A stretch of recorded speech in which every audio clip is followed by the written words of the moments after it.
What would you like to say about the gun situation and how can we stop this? Well, I think this underscores a major issue.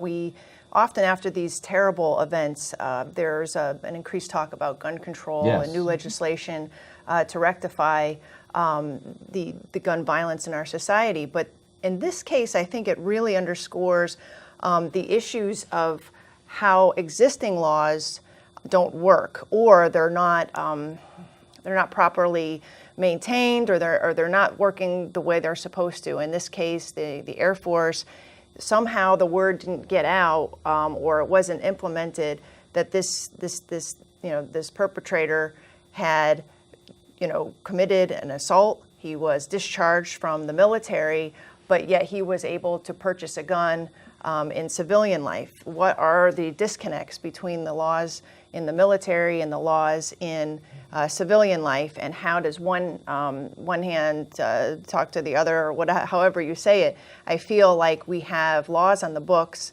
that are either not enforced, or they're not enforced effectively, and this is just one of those cases where the bureaucracy is huge, and all of the presets are there, but yet this man fell through the cracks and was able to purchase a gun with a mental health history. So I think that we can look, more carefully at how these laws are being implemented. Ms. Lynn, what would you say? Do you think that if these rules were enforced, if the laws that are already on the books were enforced, do you think that would be a solution? I think it is a solution. I, for one, want to say that I think we do know what is at the root of this crime. The perpetrator was a domestic violence perpetrator. He had a history. He had fractured his stepson's skull. This was someone who went to that particular church because his mother-in-law attended it. That was why he picked it.